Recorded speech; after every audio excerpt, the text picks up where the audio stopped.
نحمدہ و نصلی علی رسولہ الکریم۔ دیکھیں، قرآن کریم کی آیات کے تناظر میں اگر ہم بات کرتے ہیں تو ایک موقع پر رب کریم فرماتے ہیں لا تتخذوا الیہود والنصارى اولیاء، یہود و نصارہ کو دوست نہ بناؤ، یہ ایک دوسرے کے دوست ہیں، تمہارے دوست نہیں۔ بے شک۔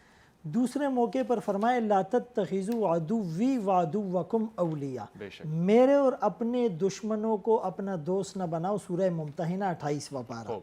تیسرے موقع پر فرمائے لا يتخذ المؤمنون الکافرین اولیاء من دون المؤمنین، کہ مومن کافروں کو دوست نہ بنائے۔ یہ آخر میں ایک جملے کا اضافہ ہے کہ ایسے مومن کہ جو مومنوں کو چھوڑ کر کافروں کو اپنا رہے ہیں، ولی بنا رہے ہیں اپنا۔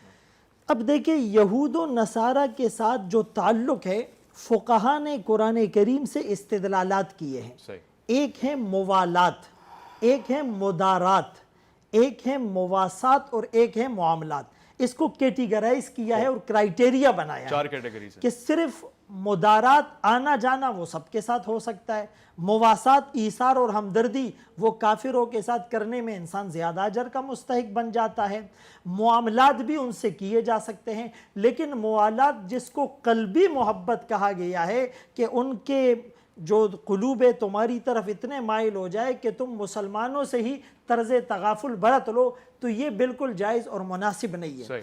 عام طور پر دوسرے کافروں میں اور یہود میں ایک فرق ہے، اور وہ ہمیں ملحوظ نظر رکھنا چاہیے، اسی لیے کہ وہ فرق قرآن نے بتلایا، وہ بھی سورہ مائدہ ہے لَتَجِدَنَّ أَشَدَّ النَّاسِ عَدَاوَةً لِلَّذِينَ آمَنُوا الْيَهُودَ، کہ ایمان والوں کے لیے سب سے زیادہ دشمنی میں اور بغض میں، شدت میں جو زیادہ ہے، ایکسٹریم وے پر جو لوگ گئے ہیں وہ یہود ہیں۔ اور اس کی وجہ مفسرین نے لکھی ہے کہ انہوں نے رسول اللہ صلی اللہ علیہ وسلم کو قتل کرنے کا ارادہ بھی کیا، انہوں نے رسول اللہ صلی اللہ علیہ وسلم کے کھانے میں زہر بھی ملایا، انہوں نے رسول اللہ صلی اللہ علیہ وسلم پر جادو بھی کیا، اور کوئی بھی موقع اپنے ہاتھ سے جانے نہیں دیا۔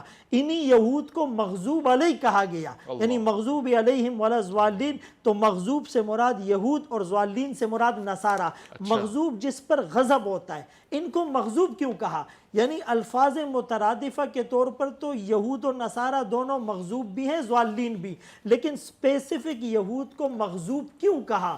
فرمایا اس لیے کہ علم ہونے کے باوجود اس پر عمل نہیں کیا، اس پر اللہ کے غضب کے مستحق ٹھہرے، غضب علیہ ولعنہ وجعل منہم القردۃ والخنازیر وعبد الطاغوت۔ تو یہ جو ان کے اندر ہیں، اس کی وجہ سے ان کی دشمنی بہت زیادہ سخت ہے، اور دینی اعتبار سے بھی اور پاکستان کے استحکام کے اعتبار سے بھی۔ ہم بانی پاکستان کو اپنا آئیڈیل اور ان کے بیانات کو پاکستان کی پالیسی کا حصہ تصور کرتے ہیں، تو بانی پاکستان نے اسرائیل کے وجود کو تسلیم نہیں کیا، بلکہ فرمایا امت مسلمہ کے قلب میں خنجر ڈالا گیا ہے، خنجر گھسایا گیا ہے۔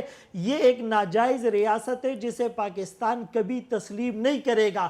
دوسری جنگ عظیم کے موقع پر امریکہ نے جب اسرائیلی یہودی آبادکاری جبرن وہاں پر مسلط کی، تو فرمایا یہ ایک بے ایمانی فیصلہ ہے، اور 1917 میں اصل میں برٹش نے ان کو اس وقت سے بسانا شروع کر دیا تھا۔ تو ہم اسرائیل کو دوسرے ممالک کی بنسبت قدرے مختلف انداز سے اس لیے دیکھتے ہیں کہ یہاں پر ایک بنیادی چیز آپ سمجھ لیں، انہوں نے فلسطین پر جبرن تسلط کیا ہے، یعنی جیسے کشمیر کے بارے میں ہمارا اصولی موقف ہے کہ ان کو خود مختاری دی جائے، ان کی اپنی مرضی ہے جس کے ساتھ الحاق کرے، یہ فلسطینیوں کو خود مختاری نہیں دے رہے۔ دوسری وجہ ٹل ناؤ، آج تک ان کی باؤنڈریز متعین نہیں ہے، وہ ہر جگہ دندناتے پھرتے ہیں۔ تیسرے نمبر پر یہ ہے کہ وہاں ہمارا بیت المقدس ہے، اس کو ہم دوسرے ممالک کے ساتھ کمپیر نہیں کر سکتے، یا تو ہم بیت المقدس سے دستبردار ہو جائے یا اسرائیلیوں کو دستبردار ہونا پڑے گا۔ تو ان تمام چیزوں کے تناظر میں یہاں پر اسرائیل کے ساتھ ہمارے تعلقات وہ پاکستان اور اسلام کے لیے بالکل نقصان دہ ہیں، اور جو شیخ سدیس کا خطبہ جواز کے طور پر پیش کیا جا رہا ہے، تو اس میں ایسی کوئی بات نہیں ہے کہ انہیں تسلیم کیا جائے یا ہم تسلیم کرنے کی طرف جا رہے ہیں، بلکہ انہوں نے فلسطینیوں کے حق میں دعا بھی کی ہے اور ان کے حقوق کو اپنے انداز سے اٹھایا بھی۔ دیکھیں ایک بنیادی بات یہ سمجھ لے کہ ہمارے لیے آئیڈیل جو ہے رسول اللہ صلی اللہ علیہ وسلم ہے، اور قرآن ہے، حدیث ہے، صحابہ ہے، فَإِنْ آمَنُوا بِمِثْلِ مَا آمَنْتُمْ بِهِ، کہ اگر وہ لوگ ایمان لے آئے جیسا ایمان صحابہ تم لائے ہو تو وہ ہدایت یافتہ ہے۔ تو سعودیہ کی جو پالیسی ہے اسے ہم اپنے لیے مطلب ایک رول ماڈل کے طور پر یا مشعل راہ کے طور پر نہیں دیکھ سکتے اور نہ لے سکتے۔ یہاں پر صرف تسلیم کرنے کی بات نہیں ہے کہ یہود کے ساتھ ہمارے معاملات ہونے چاہیے یا نہیں ہونے چاہیے۔ اسرائیل ظلم کر رہا ہے، اس میں کوئی دو رائے نہیں ہے۔ ایسا ہی بیت المقدس کو اپنے ناپاک جوتوں سے رونتا ہے، اس کے تقدس کو پامال کرتا ہے، ہزاروں نوجوانوں کو بے دردی سے شہید کیا گیا، عصمتیں لوٹی گئی، بچوں کو گولہ بارود کی نظر کیا گیا، شعائر اسلام کی توہین کی گئی۔ تو اس موقع پر اس کو تسلیم کرنا یہ در حقیقت ظالم کی حمایت ہے۔ رسول اللہ صلی اللہ علیہ وسلم نے فرمایا انصر اخاک ظالما او مظلوما، کہ مدد کرو اپنے بھائی ظالم کی بھی اور مظلوم کی بھی۔ تو پوچھا گیا کہ مظلوم کی مدد تو سمجھ میں آتی ہے، ظالم کی مدد سمجھ سے بالاتر ہے۔ فرمایا اس کو اس کے ظلم سے روکو۔ بہت سی روایات ایسی ملتی ہے کہ جب ہم طاقت اور وسعت کے باوجود ظالم کو ظلم سے نہیں روکتے تو اللہ مرنے سے پہلے ان لوگوں کو بھی اس میں مبتلا کر دیتے ہیں۔ قرآن کریم کی جو آیت میں نے پہلے بھی آپ کے سامنے پڑھی، لا يتخذ المؤمنون الکافرین اولیاء من دون المؤمنین، یہاں دو نکتے ہیں۔ ایک تو یہ کہ مومن کافروں کو دوست نہ بنائے، قلبی تعلق نہ ہو۔ پھر آگے فرمائے من دون المؤمنین، اور وہ بھی اس صورت میں کہ دوسرے مومنوں کو چھوڑ کر۔ تو یہاں پر ان فلسطینیوں کے قلب میں خنجر مارا جا رہا ہے۔ یعنی مسلمان کا کانسیپٹ کیا ہے؟ اخوت اس کو کہتے ہیں، چوبے کانٹا جو کابل میں تو ہندوستان کا ہر پیر و جواں بیتاب ہو جائے، خنجر لگے کسی کو تڑپتے ہیں ہم میر، سارے جہاں کا درد ہمارے جگر میں ہے۔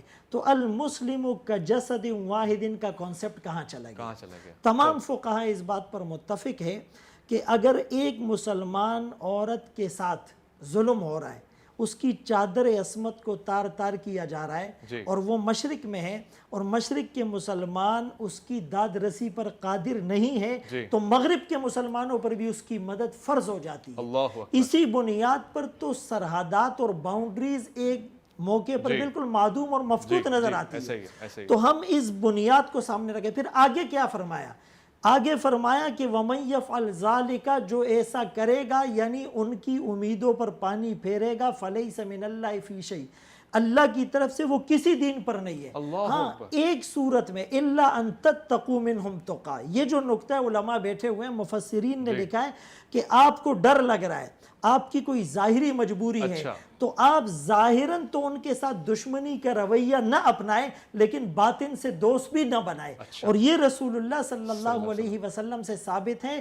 فرمائے کچھ لوگوں کے سامنے ہم مسکراتے چہروں کے ساتھ آتے ہیں، وَقُلُوبُنَا تَلْعَنُهُمْ، لیکن ہمارے دل ان پر لعنت برسا رہے ہوتے ہیں۔ تو ہم اگر اس سیناریو میں اور اس بیک گراؤنڈ کے ساتھ اس تناظر میں دیکھیں گے تو یہ صرف ان کو تسلیم کرنے اور نہ کرنے کی بات نہیں ہے، یعنی یہ آپ کشمیر کے اصولی موقف سے بھی دستبردار ہو رہے ہیں اور یہ ظالم کی مدد بھی کر رہے ہیں، اور مظلوم کی آپ داد رسی کرنے کے بجائے مزید ان کو جو ہے وہ پریشان